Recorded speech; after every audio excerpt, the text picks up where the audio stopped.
Selamat siang dan salam sejahtera untuk kita semua.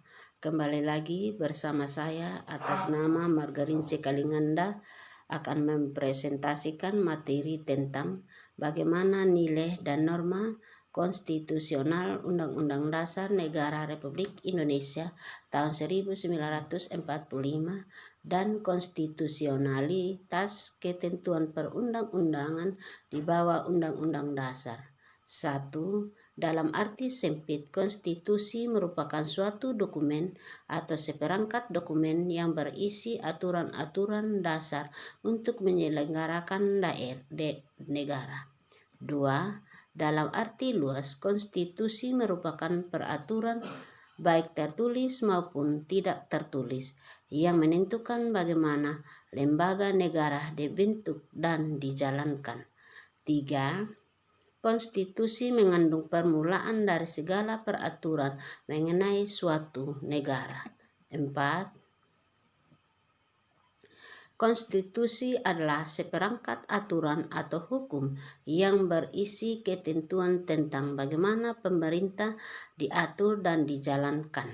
Oleh karena aturan atau hukum yang terdapat dalam konstitusi itu mengatur hal-hal yang amat mendasar dari suatu negara, maka konstitusi dikatakan pula sebagai dasar yang dijadikan pegangan dalam penyelenggaraan suatu negara. 5. Konstitusi adalah suatu kerangka negara yang diorganisasikan melalui dan dengan hukum, yang menetapkan lembaga-lembaga yang tetap dengan mengakui fungsi-fungsi hak-haknya. 6. Konstitusi merupakan satu kumpulan asas-asas mengenai kekuasaan pemerintah, hak-hak yang diperintah dan hubungan antara keduanya, pemerintah dan yang diperintah dalam konteks hak-hak asasi manusia. Konstitusi berfungsi sebagai landasan konstitusionalisme. Landasan konstitusionalisme adalah landasan berdasarkan konstitusi berfungsi untuk membatasi kekuasaan pemerintah sedemikian rupa sehingga penyelenggaraan kekuasaan tidak bersifat sewenang-wenang. Dengan demikian diharapkan hak-hak warga negara akan lebih terlindung.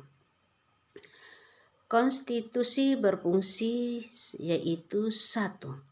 Membatasi atau mengendalikan kekuasaan penguasa agar dalam menjalankan kekuasaannya tidak sewenang-wenang terhadap rakyatnya.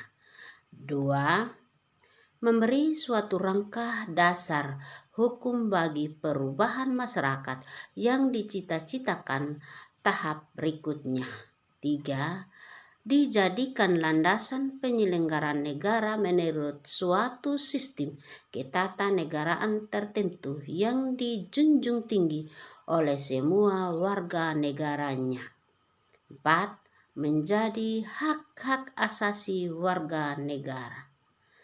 Organisasi negara, misalnya pembagian kekuasaan antara badan legislatif, eksekutif, dan yudikatif. Pada negara federal, pembagian kekuasaan antara pemerintah federal dan pemerintah negara-negara bagian, dan tentang prosedur menyelesaikan masalah pelanggaran yurisdiksi oleh salah satu badan pemerintah. Hak-hak asasi manusia dalam Undang-Undang Dasar Negara Republik Indonesia tahun 1945 misalnya diatur secara khusus dalam bab 10A pasal 37 tentang perubahan Undang-Undang Dasar.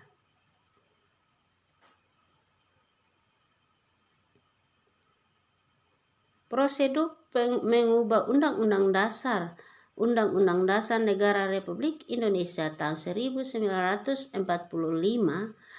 diatur secara khusus dalam bab 10a pasal 28a sampai pasal 28j.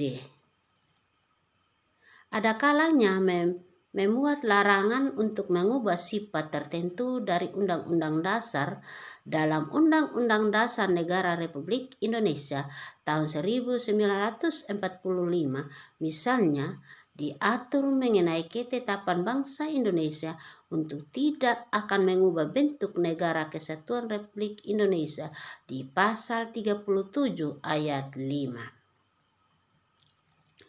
Memuat cita-cita rakyat dan asas-asas Indonesia negara.